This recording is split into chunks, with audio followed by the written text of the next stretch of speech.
You can find striped bass year-round if you know where to go.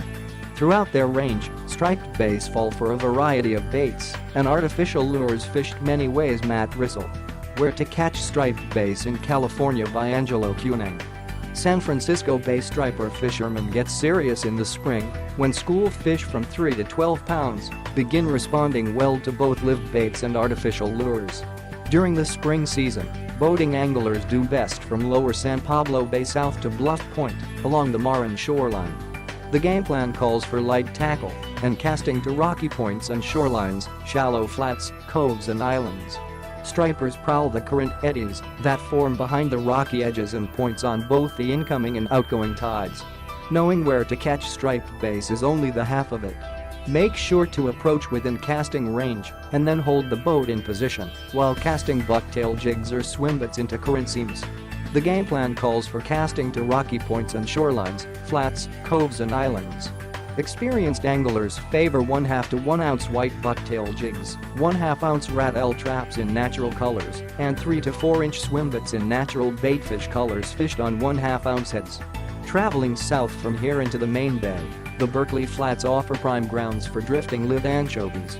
Use a 7-foot live bait action rod and a live bait rig with enough weight to hold bottom, usually 2 to 8 ounces, depending on the water depth and current. Other areas that also offer good live bait action in the main bay are the waters near Alcatraz, such as Sam's Reef, the Rockpool and Harding Rock. Raccoon Straits near Angel Island also produces good numbers of stripers. Later in the season, summer through fall, look for the best action farther west of San Pablo Bay in the West Delta, around Pittsburgh, below the confluence of the Sacramento and San Joaquin rivers.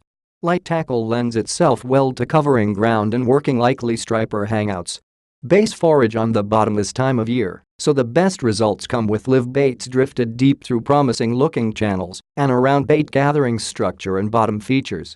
For the most action with keeper-size fish, concentrate on shallow flats, channel edges, islands, cuts and points, focusing on water 5 to 15 feet deep. Such areas hold trophies too, stripers that may approach the 50-pound mark. Also key on the slopes of deeper cuts and channels in 25 to 35 feet, using big live baits, either jacksmilt or splittail, on a sliding sinker rig. This massive expanse of water need not be intimidating.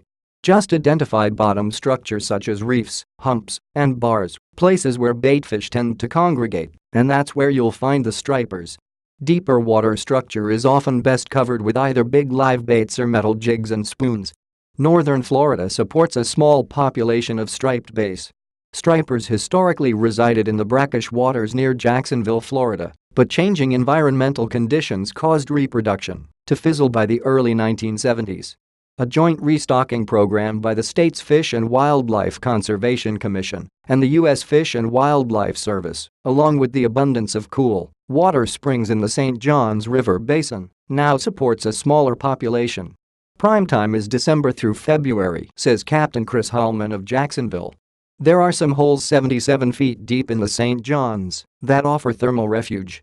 We still catch stripers sometimes in the summer, but in the winter they are fat and sassy. My two biggest were 255 and 196 pounds.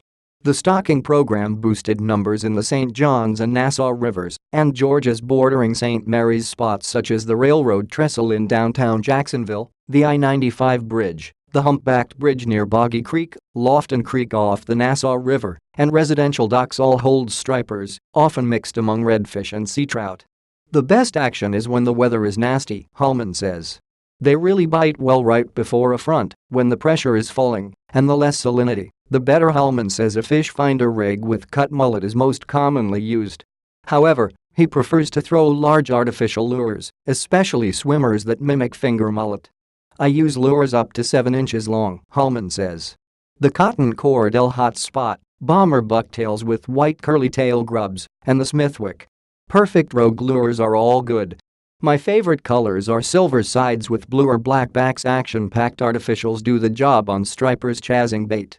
When conditions are right, fish come to the surface to chase bait, making lures more effective.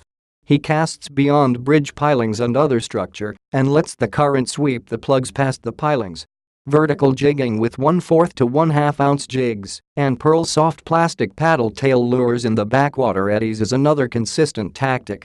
Tackle consists of stout bait casting rods matched with reels loaded with 20-pound mono. I like how the mono stretches, yet it still gives me enough strength to horse him a bit, Holman says.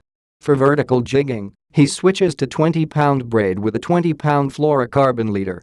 I really enjoy catching stripers, he says. They fight hard in the colder months, plus they take pressure off our other local game fish like redfish, trout, and flounder. I just wish we had more stripers here than we do. As spring turns to summer, rockfish move into the open bay over lumps, humps and bumps. The fate of striped bass rises and falls in Chesapeake Bay, North America's largest estuary, where 70% of the world's stripers, locally called rockfish, are born and raised. Captain Pete Dahlberg has been chasing them here for almost 20 years. He starts his year in mid-April, searching the shallows of the eastern shore islands. As soon as the water temperature rises above 50 degrees, bait moves into the shallows and the rockfish follow, he says. Current rips, points and channel edges provide cover for the bait and a corral for the striped bass. The backwater can be 10 degrees warmer than the main bay, he says. When the fish spread out or the water is stained, a Rapala X Rap 12 calls them in. When Dahlberg finds schools of stripers, he goes to soft plastics. Striped bass move in and out of Chesapeake Bay throughout the year. By mid-May, the rockfish move onto grass flats. Search Google Earth satellite photos for dark bottom and shallow coves, Dahlberg says. To target fish on the flats, he switches to a weedless soft plastic on a 1/4 ounce jig head or a walk the dog type topwater lure. We can catch 100 fish a day, he says. As spring turns to summer, rockfish move into the open bay over lumps, humps and bumps. Early in the morning, he looks for rock piles and drops in shallow water. When the sun is high, he moves deeper and looks for fish on old ballast stone reefs and channel edges. A 1/2 ounce skirted jig head with a 6-inch BKD soft plastic is heavy enough to hit bottom and big enough to get the fish's attention. By late summer, Dahlberg finds stripers chasing silversides in open water.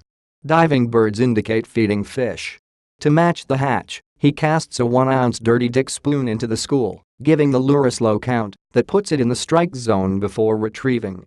As the water temperature drops in early fall, Dahlberg looks for the fish to settle in eastern shore shallows again. Temps below 75 spark the